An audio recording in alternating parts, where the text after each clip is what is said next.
Hi guys, welcome back to Nana Chats. Thank you for tuning in again this week. This week we have my amazing best friend Stephanie slash sister, who's here to join us and talk about money. So before we get right into it, how are you coping with this pandemic? I have to ask the question because we're all going through it, so I can't leave it out. How are you coping with the pandemic? Things are kind of the same for me because I've got work. Some days I do work from home and some days I have to go into work. So it's okay, it's not normal. It's obviously everything not back to normal because it's still weird seeing queues outside for the supermarket. It's weird seeing people in masks and stuff walking down the road. Like it's weird.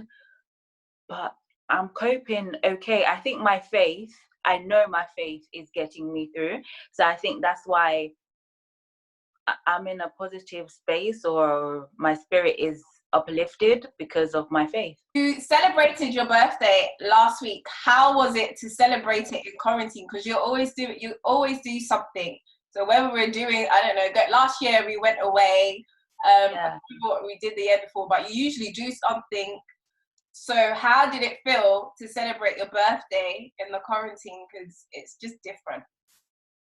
Yeah. So obviously at the start of the year, you had plans for your birthday because you know your birthday is like the first part of the year.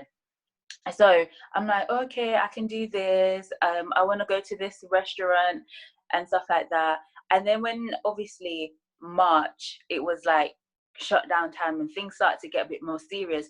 I was like, I was being optimistic, thinking, by the start of April, everything's gonna be lifted and we're gonna be able to go outside. Places gonna open up, and then mid-April, still nothing. Mid-April, we got told that we've got 3 more weeks, and I'm like, the 3 more weeks is in my birthday, so that really means I can't go nowhere. So I had to like change my mindset type thing and like think, last year you went away for your birthday, like you did something last year, so it's not that bad. It's not like I had a holiday booked or anything like that. And plus on social media I saw people, when it was someone's birthday, I saw like friends and family like drive into the person's house with a banner to say happy birthday with balloon. So that excitement was like, I can still be excited during this time. And I was telling all my friends, drive to my house, sing me happy birthday outside. Did they do it? But I had a Zoom call though. I had a Zoom happy birthday phone call. So yeah, it's just about your mindset. I was okay. Like I got over it really quick. Once I realized that they're gonna celebrate your birthday in lockdown, I had to like quickly think, okay, how can I enjoy myself in this season? And I got myself cupcake, ordered balloons off eBay, got people to sing me happy birthday on Zoom. So yeah, it was fun.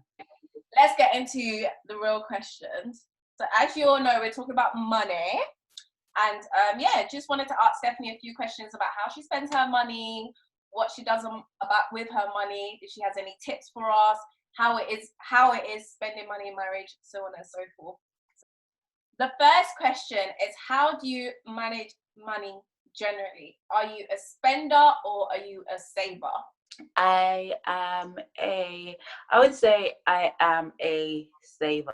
Do you feel like saving gives you a sense of like security then?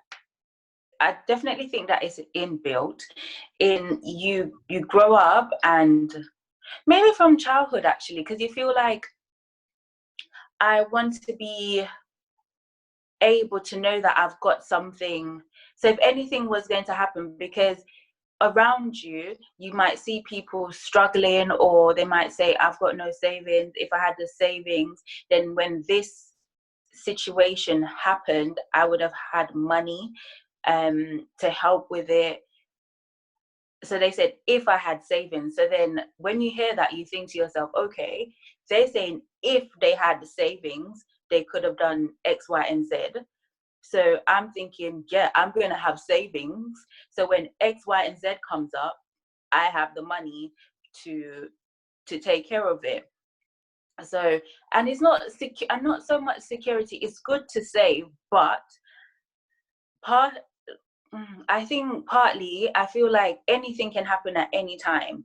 So if that money goes, your security goes, and I feel like God can do anything at any time with your money. So my security is not in the money in itself. My security is in God, but I need to also be wise.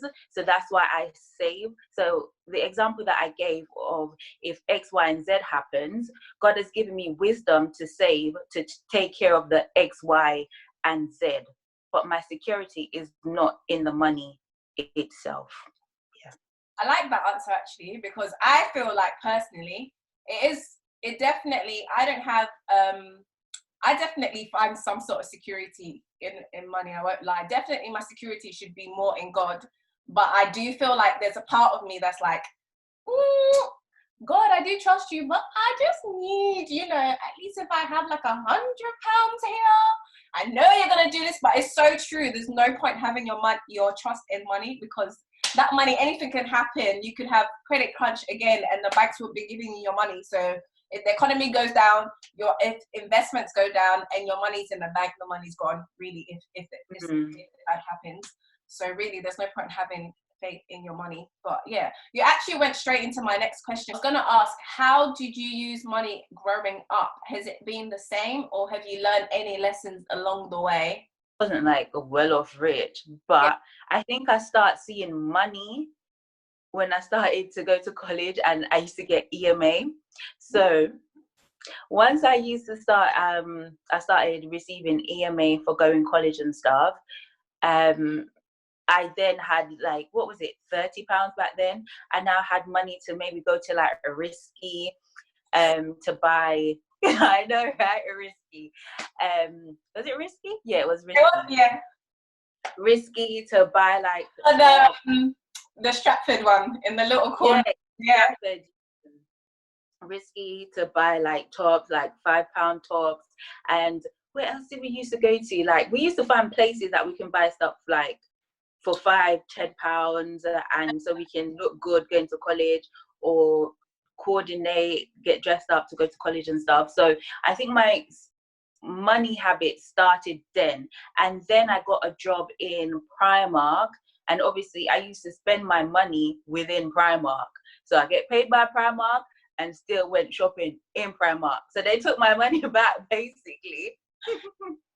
So then my habit with money was just basically spending in my teens. And then when I got to uni, that's when I started saving, because I was thinking, the money that I made from working since I was 17, like, where's that? And I think something came up that I needed money or something like that. And I realized that I've got no money, because I was spending £5 here, £5 there. And I thought it was little money, but it all added up. And then I had no money going into uni. So then when I got to uni, that you get a bit of money, I started putting that away. So then I was no longer spending on clothes and stuff like that, but I was now saving up. So I could maybe, what was I saving up for? I think I was just saving because I realized that I was getting older and I might need to help my dad with stuff around the home and in the future. So my mindset changed and I started to save during uni times. Do you feel like you had any positive influences around you of how to spend money, or do you feel like you just had to learn how to use money? Do you feel like anyone taught you how to use money, or you just had to learn how to use it throughout your experiences? My experience was from hearing people say they wish they had saved, they wish they had money saved up, or seeing that I need to be more helpful in my family. So that just made me decided to start saving, or knowing how to maneuver with money a bit more, to not just buy Chinese every minute, every week or something like that, because I know that I'm going to have responsibilities in the future. So I think it was just a me thing, hearing other people's experiences and seeing the things that were happening around me, that made me say that this is what I'm going to be doing with my finances. I feel like the same way, because I feel like I've always been a saver. I think even as a child, I've always saved. And I think I learned exactly the same way in terms of people around me. I always say to like my siblings, don't wait to have the experience, okay? Sometimes you can learn from other people's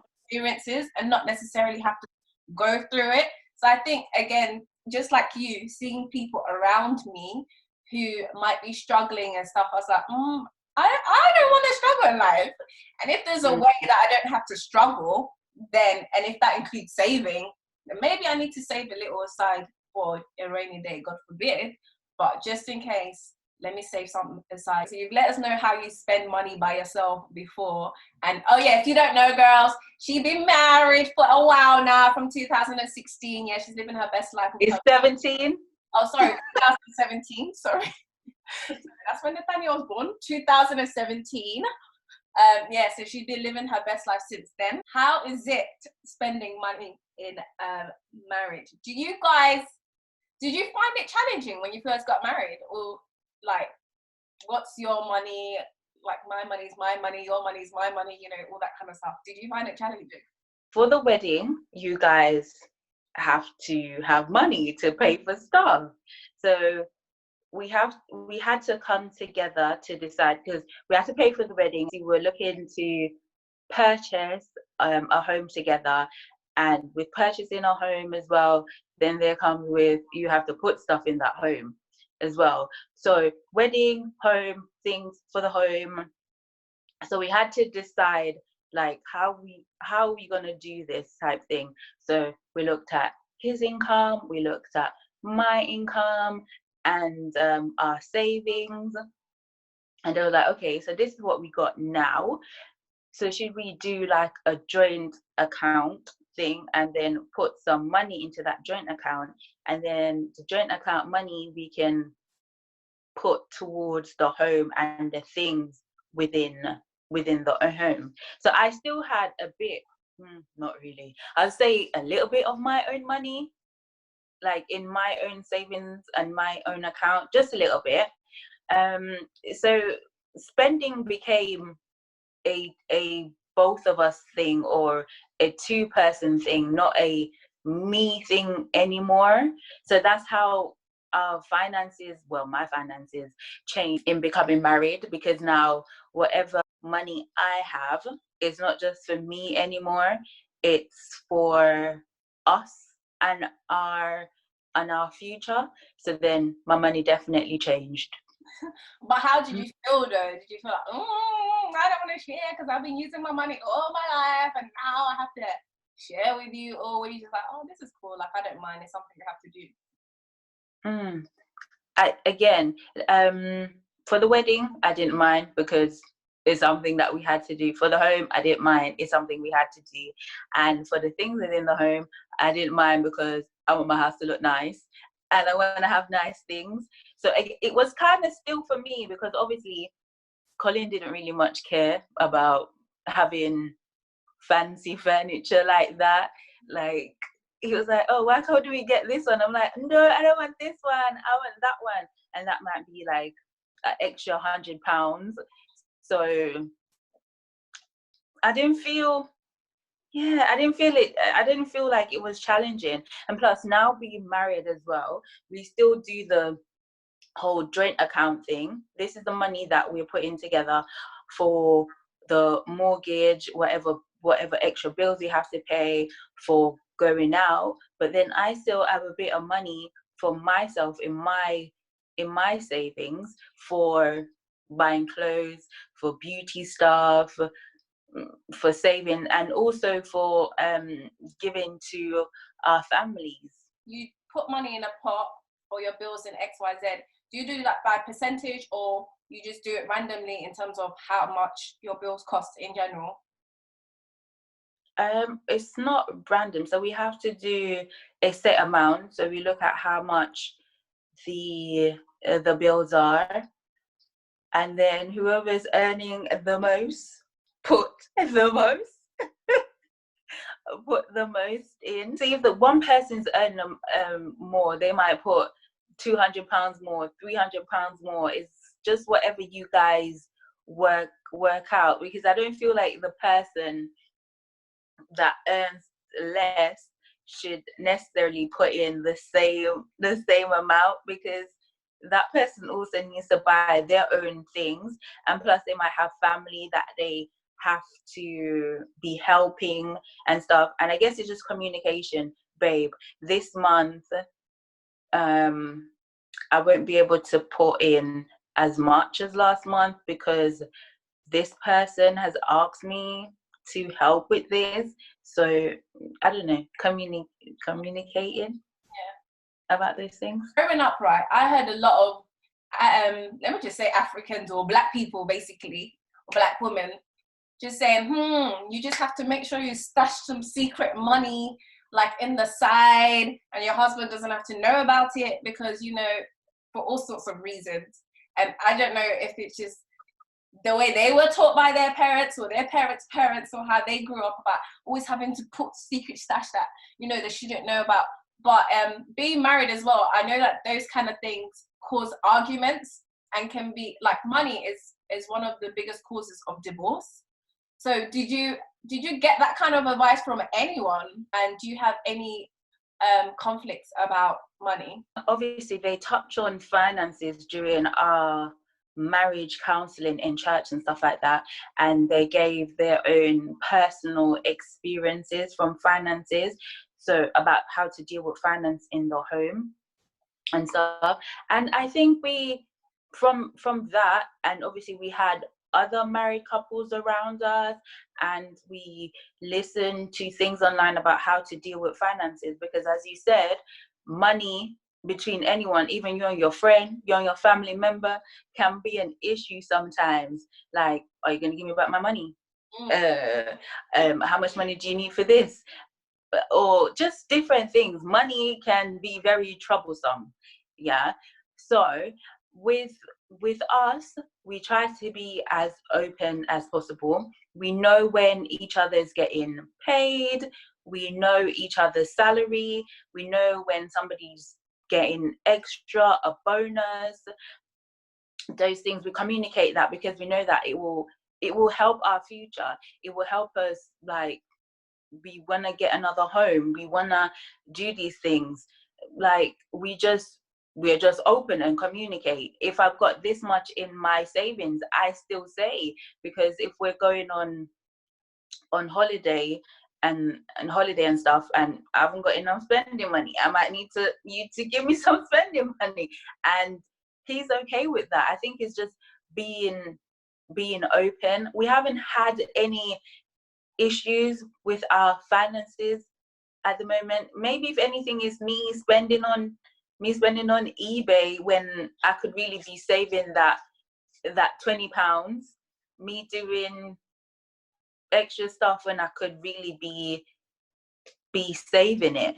So there hasn't been any real challenges. And I know what you were saying about people used to say, oh, put your money, as a woman, you never might know, like, if he breaks up with you, you don't want to be left stranded, you need to have your own.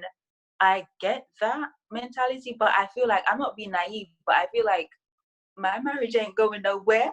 My marriage is not about to be demolished by the blood of Jesus. Like, no one's gonna separate us. So I don't feel like I have to have some secret stash or anything, because people might say, you never might know, this person will change. When you get a divorce, they don't want to give you nothing. I get that.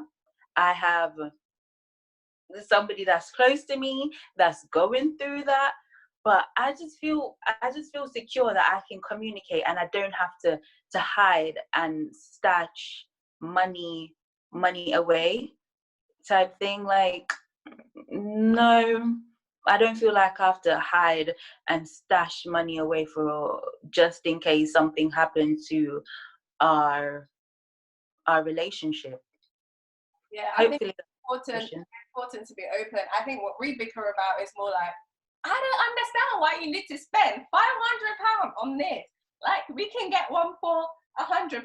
Second of all, why do we need it in the first place? And I think that's our issues, because I like to save a bit more.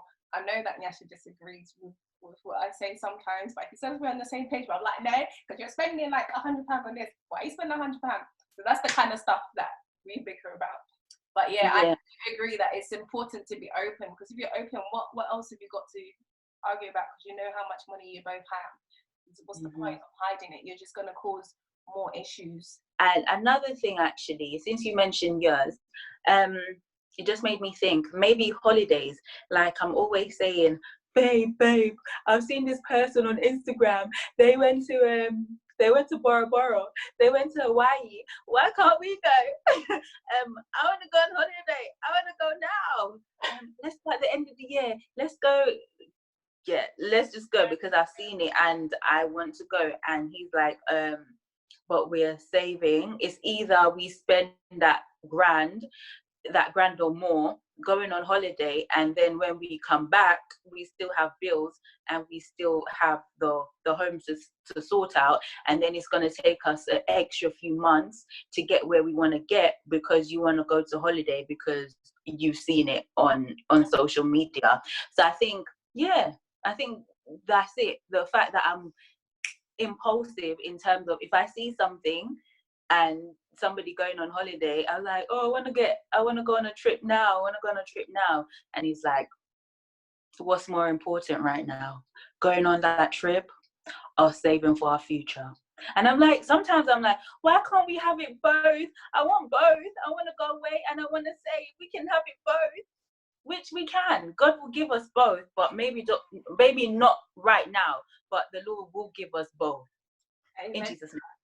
Amen. Let's talking about travel. Yeah, this is why Nyasha books for our holidays, because your girl over here, she's too damn cheap. Okay, I will not spend the amount of money Nyasha spends on holiday. Hell to the no. And sometimes I'm like, I don't even want to ask, because if I start asking, I'm like, are you gonna done this? We're gonna done that. But meanwhile, yeah, the girl's enjoying her holiday. So yeah, money and relationship. So even when we book our flight and then now it's time to find like a hotel, Cole doesn't mind going to like a three-star hotel, but more, no. It has to be clean. It has to be a certain type of hotel. I can't just put my head anywhere. Then it's like, but you're not really gonna stay in the hotel that much. You're gonna be doing stuff. I'm like, if I'm not comfortable, I'm not staying here. So he's like, you want to pay an extra £200 just for one night? I'm like, yeah, I do. So he doesn't understand that. But when he gets there and he realizes that this is nice, he enjoys. That's how it is, isn't it? Sometimes you need the other person to let you see. Anyway, so let's round up now. So if you had to give 2 advice to people who are either getting married or wondering how they should manage their money, what would be your advice? If you're in employment and if you're living at home as well, save your money. No need to be going out, popping champagnes and buying designer stuff. If you see yourself attaining like a home before marriage, like maybe cut back on those things and just really try and save. Even if you're helping your family and stuff, try and save like £100 as much as you can. Let your savings be more than your spending. If you guys are married, again, see what you guys can cut back on as a married couple. Maybe not go out too much on date night, spending £100 at a restaurant, because it adds up. Once you buy that meal for both of you, it could be like £60. Then you buy drinks, then it's dessert, maybe cook a nice meal indoors. And I think once you're focused and you know what you want your future to kind of be like, again, God is still in control. But this is the thing about you being wise still, God giving you wisdom. Like make stuff at home and bring it into work. Like that also helps. I feel like every penny counts, every pound counts, because if you add it up, start now as well. Cutting back now, you're not needing instant gratification. You're just looking ahead to the future. So basically, save, and save again for something that you need in the future, or something important, or for a rainy day. Just save. You don't need to spend all your money. Save is what you're saying. But yeah, I think that brings us to the end of the video. Thank you so much, guys, for watching. I hope you come back again next week to join us for another juicy topic. And thank you, Stephanie, for coming on here and supporting and giving us some money advice. So, bye, guys.